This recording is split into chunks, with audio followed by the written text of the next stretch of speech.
Judge in Denver sentenced a teenager to life in prison today for the murder of a 32-year-old mother. It was an emotional hearing as her family shared the pain they still feel 3 years later.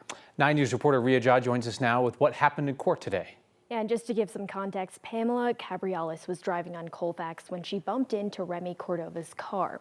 Prosecutors say Cordova pulled up next to her at a red light and fired 8 shots into her car. Cabriales was 32 years old and left behind her 5-year-old son, Leo. In court today, her family said he still asks about her. In February 2021, Lorenzo Rodriguez had to sit down his 5-year-old son. Leo, we need to talk. For the most difficult conversation of his life. You know your daddy loves you very much. It's about your mommy.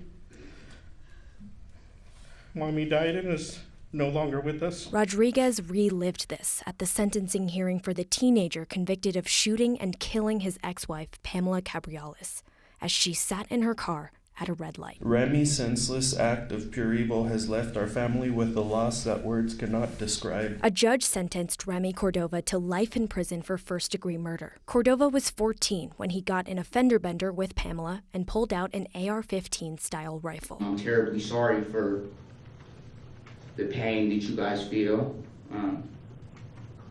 but I cannot take responsibility for something that I did not do. Cordova said it was another teenager in the car who pulled the trigger. He told the court he will appeal his conviction. I'm not the monster or the murderer that I have been painted to be by the Denver's District Attorney Office. For Pamela's family, his sentence is the bare minimum for the loss they faced. Pamela was more than just my sister. She was loving, she was kind, she was the heartbeat of our family. Her brother Alex and her mom Irma said time hasn't made it any easier.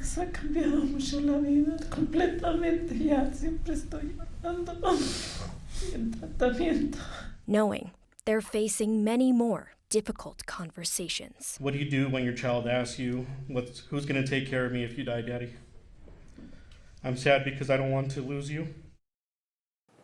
Now, because he was a juvenile at the time of the shooting, Cordova will be eligible for parole after 40 years. He was also sentenced to an additional 8 years in prison for attempted murder of the driver behind Pamela. He'll serve that consecutively with the life sentence. Ria Jha, 9 News.